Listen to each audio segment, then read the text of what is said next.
The great council chamber on Viridia Prime had never seen such fear. 12 different alien species sat around the massive circular table, their faces showing worry and panic. The room was huge, with walls made of crystal that sparkled with soft blue light. But today, even the beautiful chamber felt cold and dark. Speaker Thexalar stood at the center of the room. He was tall and thin, with pale blue skin and 4 arms. His people, the Astari, were the oldest race in the galaxy. They had lived for thousands of years and seen many wars. But even Thexalar looked scared as he called the meeting to order. "Friends," he said, his voice shaking slightly, "we have terrible news from the outer worlds." The holographic display above the table came to life. It showed a map of their galaxy, with red marks spreading across one side like a disease. Each red mark meant a star system that had gone silent. Each mark meant millions of people who might be dead. Commander Zixara stood up from her seat. She was a Kavari, looking like a giant insect with 6 arms and sharp claws. Her kind were warriors, brave and strong, but today her mandibles clicked nervously as she spoke. "The Void Hunters have returned," she announced. "Our worst nightmare has come back." The room exploded with noise. Some aliens cried out in fear. Others spoke in their own languages, too fast for the translators to follow. The plant-like Verdani swayed back and forth like trees in a storm. The crystal beings called Zephyrians glowed brighter with stress. Elder Velthar of the Verdani raised one of his branch-like arms. When the room became quiet, he spoke in his musical voice. "Surely this cannot be true. The Void Hunters are just stories, old tales to frighten children." "I wish that were so," said Zixara, "but our scouts have seen them. The creatures are real and they are hungry." Thexalar activated more images on the display. They showed massive ships that looked more like sea monsters than spacecraft. Each ship was dark and covered with what looked like teeth and claws. They moved through space like living things, hunting for prey. 3,000 years ago, these creatures almost destroyed all life in our galaxy, Thexalar explained. They eat entire planets. They turn stars into food. Nothing can stop them once they start feeding. A young Zephyrian named Crystal spoke up. Her crystal body was shaking with fear. But the old stories say they were defeated before. Someone drove them away. Who was it? Velthar looked through his people's ancient records. His tree-like fingers moved over a glowing tablet. The old text mentioned strange allies, creatures called humans who helped our ancestors fight. But these must be legends. Humans are not real. Several other council members nodded. Everyone knew the stories about humans. They were supposed to be small mammals that walked on 2 legs. The tales said they could live almost anywhere and never gave up fighting. Some stories claimed they became more dangerous when they were hurt or trapped, but these were just fairy tales, stories told to children. "What do the stories say about these humans?" asked a Kavari general. Velthar read from his tablet. "The texts are old and damaged, but they speak of beings who fought without fear. They had weapons that could hurt the Void Hunters. Most importantly, they never ran away even when facing certain death." The council chamber fell silent. Everyone was thinking the same thing. If humans were real, where were they now? And if they were just stories, how could anyone stop the Void Hunters? More reports came in as the meeting continued. The Void Hunters were moving fast, destroying everything in their path. The Kavari battle fleet had attacked them and been wiped out in minutes. 3 planets in the Rigel system had been completely consumed. Their matter turned into fuel for the creature ships. "How long before they reach the core worlds?" asked Thexalar. 6 months, replied Zixara. "Maybe less if they keep growing stronger." The math was simple and terrible. The Void Hunters grew bigger and more powerful with each victory. Every ship they destroyed made them stronger. Every planet they ate gave them more energy. At this rate, they would be unstoppable by the time they reached the important worlds where billions lived. "We must evacuate the outer colonies," suggested a Zephyrian commander. "Save who we can." "And then what?" asked Velthar. "Run deeper into the galaxy? The Void Hunters will just follow us. They will not stop until everything is gone." The council argued for hours. Some wanted to fight. Others wanted to run. A few suggested trying to hide on distant planets and wait for the creatures to leave. But everyone knew the truth. Without help, they were all going to die. That was when the sensors began screaming. The chamber's walls lit up with warning lights. A technician rushed into the room, his 4 eyes wide with shock. "Speaker Thexalar! The long-range sensors have detected something impossible." The main display changed to show the edge of their galaxy. There, coming out of the dark space between galaxies, was a fleet of ships. They were moving fast, heading straight for the area where the Void Hunters were attacking. "Who are they?" whispered Crystal. The technician's voice shook as he read his instruments. "The energy signatures are unknown. The ship designs are unlike anything in our databases. And, sir, there are hundreds of them." Texalar stared at the display. The unknown ships were smaller than the Void Hunter creatures, but they moved with purpose and skill. They flew in perfect formations like they had been fighting together for years. "Could it be?" Velthar asked quietly. "Could the legends be true?" No one answered. They all watched the screen as the mysterious fleet moved closer to the war zone. For the first time in months, some of the council members felt something they had almost forgotten. Hope. But hope was dangerous. Hope could make you believe in impossible things. Hope could make you trust in fairy tales and old stories. The question was simple. Were humans real? And if they were, would they help strangers in a galaxy far from their home? The council would have their answer soon. The unknown fleet was almost at the battle zone. In a few hours they would know if the legends were true, or if they were about to watch their last hope die in the darkness of space. Admiral Jake Morrison stood on the bridge of the UES Defiance, looking out at the stars through the main viewing window. He was a tall man with gray hair and lines around his eyes from years of squinting at displays in darkened command centers. His uniform was simple and practical, marked only with the insignia that showed his rank and the flag of United Earth. The bridge around him was busy but quiet. His crew worked at their stations with the calm efficiency that came from years of training and experience. They had been exploring the Andromeda Galaxy for 3 months now, mapping new star systems and looking for signs of intelligent life. They had found more than they bargained for. "Admiral," called Lieutenant Commander Lisa Park from the communications station. She was a young woman with black hair pulled back in a tight ponytail. Her fingers moved quickly over her controls as she sorted through the flood of signals they were receiving. "I'm picking up distress calls from multiple sources. The signals are getting stronger as we move toward the Galactic Center."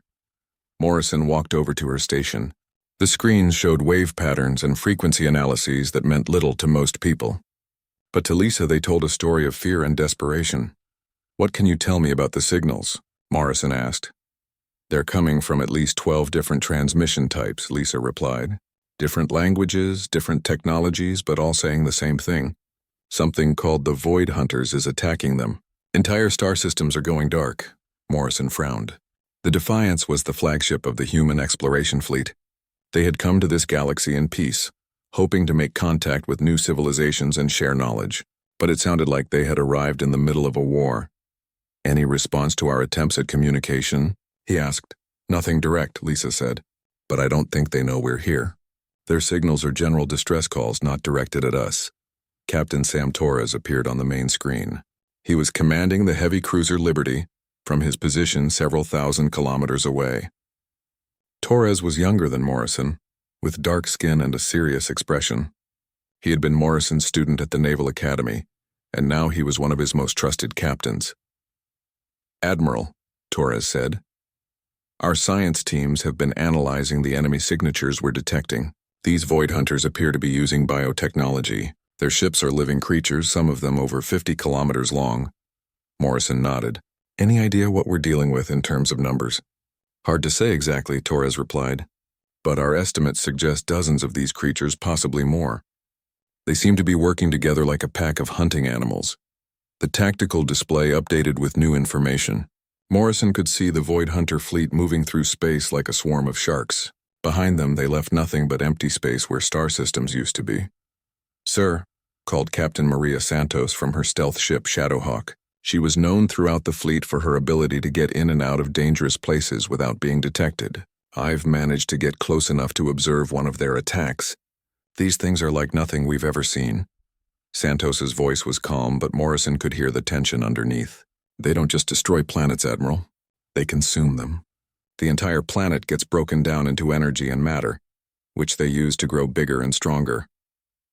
Morrison studied the tactical display. The Void Hunters were moving toward the core of the galaxy, where the distress signals indicated the largest populations lived. At their current rate of advance, they would reach those worlds in a matter of months. "What about the defending forces?" Morrison asked. "Brave but outmatched," Santos replied. I watched a battle group of 30 alien ships attack one of the creatures. They hit it with everything they had, but their weapons barely scratched it. The creature destroyed them all in less than 10 minutes. The bridge fell silent. Morrison's crew had all heard the report, and they understood what it meant. An entire galaxy was under attack by an enemy that seemed unstoppable. Billions of lives hung in the balance. Morrison made his decision quickly, as he always did. All ships, this is the Admiral. Set course for the combat zone. Maximum speed, sir, said Commander Lisa Park quietly. We're explorers, not warriors. Our ships aren't designed for this kind of fight. Morrison looked at her with a slight smile. Lisa, what's the first rule of human exploration? She thought for a moment, then answered. Never leave anyone behind. That's right, Morrison said. We came here to explore and make friends. Well, it looks like our new friends need help. The human fleet changed course, heading directly toward the war zone. There were 23 ships in total, ranging from the massive battleship Defiance down to small scout vessels. Each ship represented the best that human technology could produce, but none of them had been built to fight living creatures the size of cities. Admiral, called Captain Danny Rodriguez from the destroyer Ranger. He was a tough man from Texas who had served in the asteroid belt conflicts. What's our plan when we get there? These things are huge, Morrison thought about the question. The Void Hunters were bigger than anything humans had ever fought. They were alien in ways that made them almost impossible to understand. But they had one weakness that Morrison was counting on. They had never fought humans before. Danny, Morrison said. Remember the old saying? It's not the size of the dog in the fight. It's the size of the fight in the dog. Rodriguez laughed. You want us to bite them, Admiral? If that's what it takes, Morrison replied. These creatures think they're the top predators in this galaxy. Time to show them they're wrong. As the human fleet accelerated toward the battle zone, Morrison thought about the signals they had been receiving. 12 different species, all fighting for their lives against an enemy they couldn't defeat. All of them probably thinking they were going to die. They didn't know that help was coming. They didn't know that somewhere in the dark between galaxies, a species had evolved that considered the protection of innocent life to be worth any price. The Void Hunters were about to learn something that every enemy of humanity eventually discovered. Humans were small and soft and seemingly weak, but they had something that most species lacked. They had the ability to look at impossible odds and decide to fight anyway. How long until we reach the combat zone? Morrison asked. 6 hours at current speed, replied the navigation officer. Morrison nodded. 6 hours to prepare for a battle against creatures that had never been defeated. 6 hours to figure out how to save an entire galaxy. It would have to be enough. The Alien Council watched their screens in stunned silence as the unknown fleet moved into position. The mysterious ships were arranging themselves between the retreating alien forces and the advancing Void Hunters. It was a defensive formation, but unlike anything the aliens had ever seen, the ships moved like they were dancing. Each vessel knew exactly where the others were and flowed around them in perfect harmony. They formed layers of protection, with smaller ships weaving between larger ones in patterns that seemed impossible to maintain. Who are they? Whispered Speaker Thexaler. His forearms trembled as he watched the display. Commander Zixara studied the formation with her military training. Those are not random movements, she said. This fleet has fought together many times. Look how they coordinate without any visible communication. The answer to their questions came suddenly. Every communication device in the star system activated at once. Every ship, every station, every emergency beacon received the same transmission. The image that appeared on their screens made several council members gasp in shock. It showed a creature that walked on 2 legs with smooth skin and hair on top of its head. Its eyes were small but bright with intelligence. When it spoke, its voice carried authority that made even the veteran commanders straighten up. This is Admiral Jake Morrison of the United Earth Systems Navy, the figure said. We are humans and we are here to help. The council chamber erupted in chaos. Aliens jumped to their feet, speaking in a dozen different languages at once. The crystal beings flashed with bright light. The plant creatures swayed wildly. The insect warriors clicked their mandibles in disbelief. Impossible, screeched General Caxtor of the Kavari. Humans are myths. Stories for children. But the human on the screen continued speaking, his voice calm and steady despite the noise from the alien channels. To all civilian populations under attack, proceed immediately to the coordinates we are transmitting. Our ships will provide cover for your evacuation. Lieutenant Commander Lisa Park had worked for hours to break the alien communication codes. Now her message was being broadcast in 12 different languages simultaneously. To all military commanders, fall back to safe distances and allow us to engage the enemy. Commander Zixara activated her communicator with shaking claws. Unknown vessels, humans. We appreciate your offer of assistance, but you do not understand what you are facing. The Void Hunters are unstoppable. They have destroyed everything we have sent against them. Admiral Morrison's expression did not change. His face remained calm and confident. Ma'am, with all due respect, you have never sent humans against them. That changes today. As if summoned by his words, space itself seemed to tear open. The Void Hunter biofleet emerged from hyperspace like nightmares becoming real. Dozens of massive creatures appeared, each one pulsing with dark energy. They looked like deep-sea monsters that had grown to impossible size, with hulls that writhed and twisted as they moved. The smallest of them was 10 kilometers long. The largest stretched over 50 kilometers from nose to tail. They moved through space like living things, which they were. Each ship was a creature that had been grown rather than built, fed on the matter of destroyed worlds until it became a weapon of living destruction. The aliens watching from their retreating ships felt their courage drain away. Even seeing the creatures on screens was terrifying. The Void Hunters radiated hunger and malice, a desire to consume and destroy that could be felt even across thousands of kilometers of empty space. But the human fleet did not retreat. Instead, they accelerated directly toward the enemy. No evasive maneuvers, no hesitation, just a straight charge into the teeth of creatures that had terrorized the galaxy for thousands of years. Are they insane? Asked Elder Velthar of the Verdani. No, whispered Thexelar, remembering the old legends. They are human. Captain Danny Rodriguez opened a channel to his crew aboard the destroyer Ranger. His ship was small compared to the bio-creatures, but it moved with deadly purpose. All right, people, he said to his crew. These things have been bullying our new neighbors. Time to teach them why you don't mess with humanity's friends. The first human weapons fired, and the galaxy watched in amazement. Beams of coherent energy and streams of kinetic projectiles struck the leading Void Hunter creature. But the most shocking thing was not the weapons themselves. It was what happened when they hit. The Void Hunter screamed. For the first time in recorded history, one of the creatures had been hurt. Dark fluid leaked from wounds in its hull. The creature thrashed in space, confused and angry that something had actually managed to damage it. Impossible, breathed Commander Zixara. Our most powerful weapons could not even scratch their hulls. Captain Maria Santos brought her stealth ship Shadowhawk out of hiding directly behind the largest bio-creature. Her weapons targeted what her sensors identified as neural clusters, the thinking parts of the living ship. All ships target their command nodes, she transmitted to the fleet. These things think like pack hunters. Cut off the head and the body dies. The human ships moved like they had been born to fight in space. They used the Void Hunter's massive size against them, darting between the bio-ships too quickly for the creature's weapons to track. When the aliens tried to anticipate human movements, the humans changed tactics. From his position on the battle cruiser Olympia, Captain Tony Chen coordinated with the alien forces. Friendly ships, this is Captain Chen. We could use your help. Follow our attack patterns and target the neural clusters we mark for you. The alien commanders hesitated. They had been retreating for weeks, losing battle after battle. Their confidence was broken, their ships damaged, their crews exhausted.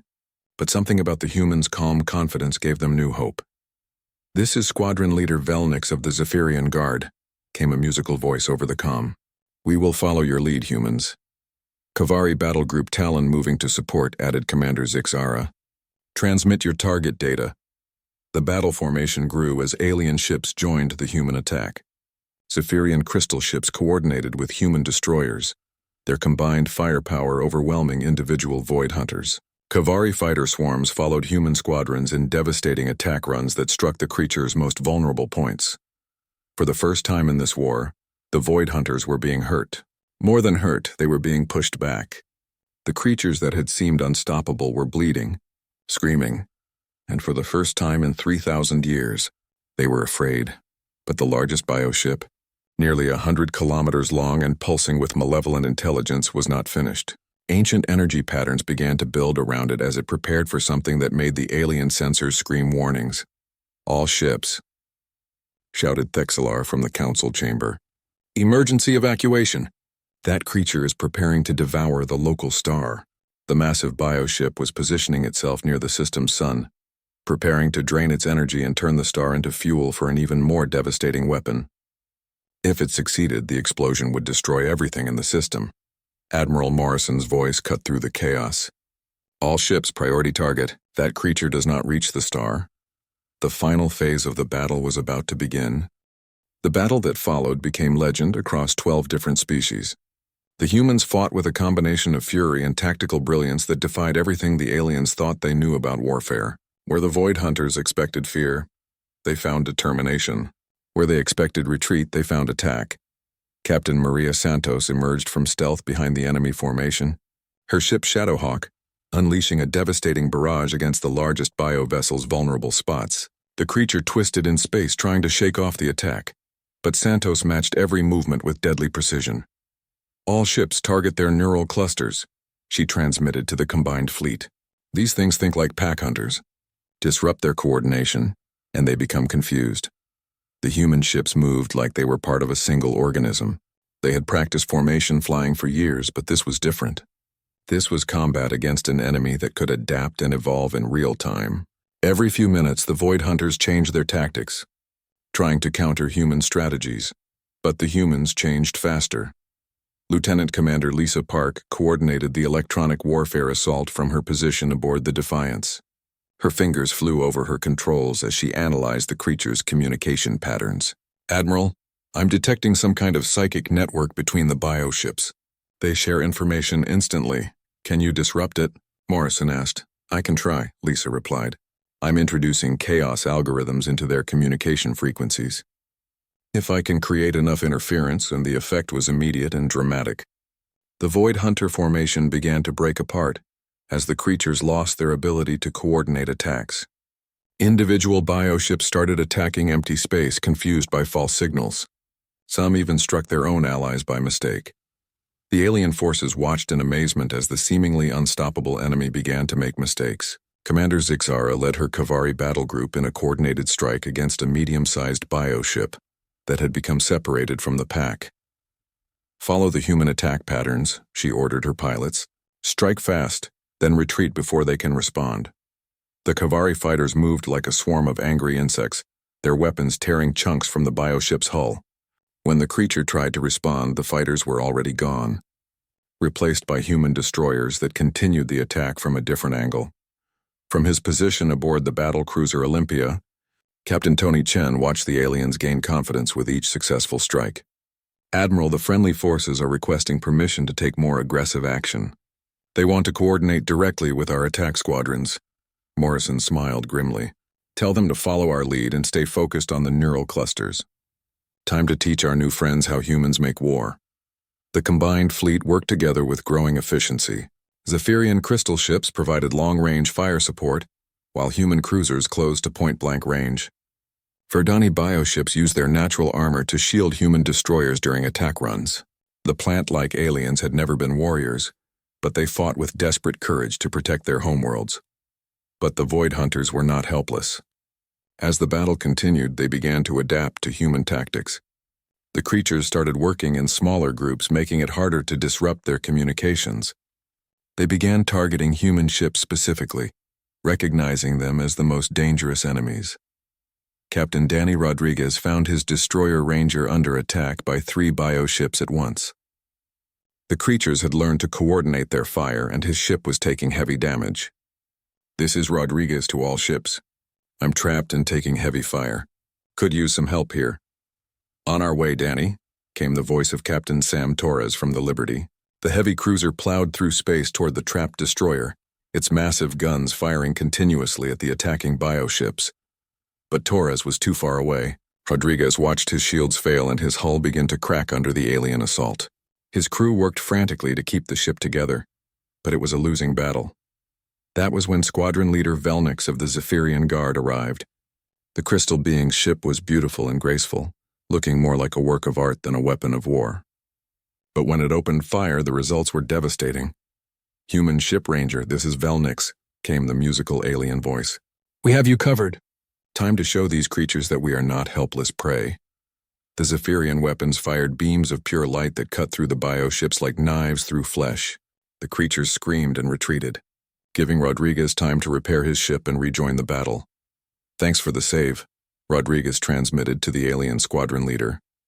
"We protect each other," Velnix replied. "That is what allies do." But even as the smaller bioships began to retreat, the largest creature continued its approach toward the star. It was moving slowly but steadily, building energy for its final attack. Ancient alien databases identified the energy pattern immediately. The creature was preparing to drain the star's power and turn it into a weapon that could destroy entire fleets. "All ships, priority target," Morrison commanded from the Defiance. "That thing reaches the star and this entire system dies." Every human ship and their alien allies turned toward the massive creature. It was like attacking a moving mountain. The bioship's defenses were incredible, with layers of armor and weapons that had been grown over thousands of years of feeding and evolution. Captain Rodriguez looked at his damage reports and made a decision that epitomized human courage. His ship was badly hurt, but it still had one working engine and a full load of quantum torpedoes. "Ranger to fleet," he transmitted. "I'm going to ram that neural cluster. Tell my family I died protecting innocent people." Rodriguez pushed his engines to maximum power, aiming his crippled destroyer at the creature's most vulnerable spot. But before he could complete his sacrifice, Admiral Morrison's voice cut through the communication channel. "Negative, Captain. All ships synchronized quantum torpedo spread. Every ship fires everything they have on my mark." The combined human and alien fleet positioned itself around the massive bioship. Hundreds of weapons trained on the creature's neural cluster, the thinking center that controlled its massive body. The creature sensed the danger and began defensive maneuvers, but it was too large to move quickly. "Fire!" Morrison ordered. The synchronized attack lit up space like a new star. Quantum torpedoes, energy beams, kinetic projectiles, and alien weapons all struck the creature's neural cluster at the same moment. The massive bioship convulsed like it had been struck by lightning. For a moment, nothing happened. The creature continued its approach toward the star, and the watching aliens feared their attack had failed. Then the bioship began to collapse. Its hull cracked and split as the neural cluster died. The creature's death scream echoed through space, a sound of pain and rage that could be heard even in the vacuum. Around the system, the remaining Void Hunters stopped their attacks.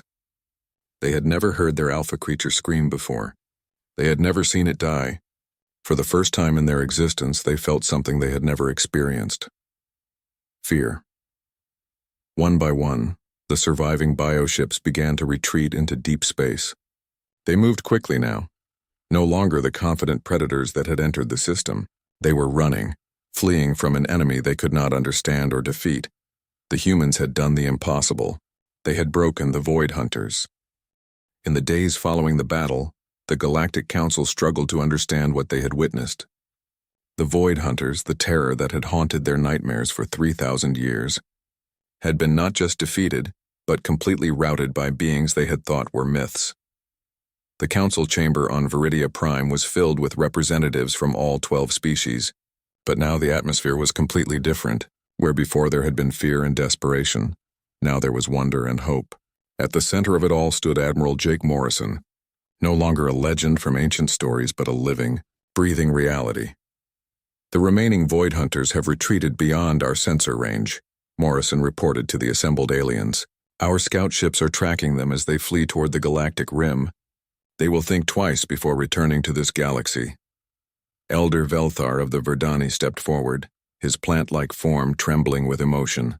His people had always been peaceful, preferring to grow things rather than destroy them. But they had fought alongside the humans with surprising courage. The ancient texts spoke truly, Velthar said, his musical voice filled with awe. "Humans are real and you are everything the legends promised. Guardians who appear when the darkness seems overwhelming." Commander Zixara of the Kavari approached the human admiral. Her insect-like appearance might have seemed frightening to other species, but Morrison had learned to read the expressions in her compound eyes.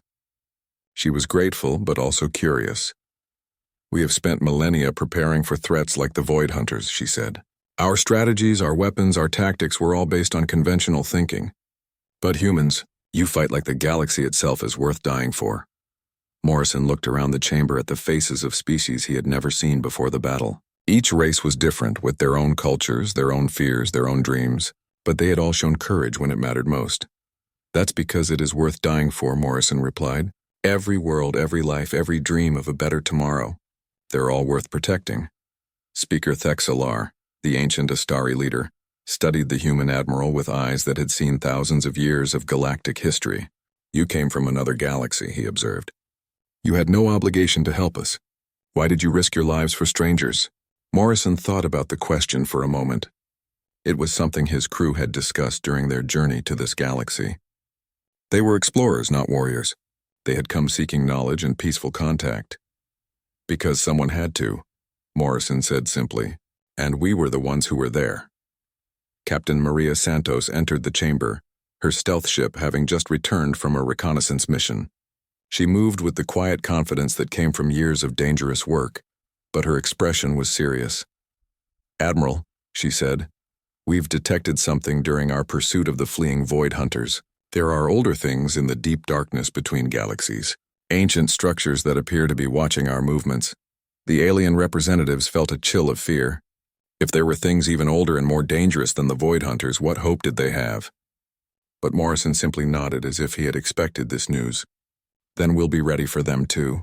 Humanity didn't come to this galaxy to hide from threats. We came to stand against them. Captain Sam Torres joined the group, having just finished coordinating repair efforts for the damaged alien ships. Admiral, the alien military commanders are requesting human advisors to help upgrade their defensive strategies. They want to learn our tactics. Approved, Morrison said immediately. We'll share everything we know. Knowledge belongs to everyone, especially when it can save lives. Over the following weeks, human advisors worked alongside alien militaries throughout the galaxy. They shared tactics and technology, but more importantly, they shared something the aliens had almost lost: hope. Human explorers ventured into the darkest corners of space alongside alien scientists, mapping new threats and discovering wonders that neither species could have found alone. The plant-like Verdani showed humans how to grow food in impossible environments. The crystal Zephyrians taught them to communicate across vast distances without technology. But perhaps most importantly, human guards stood watch over alien worlds, ready to face whatever emerged from the void. They established bases throughout the galaxy, creating a network of protection that had never existed before. The Kavari learned human combat techniques and found them surprisingly effective.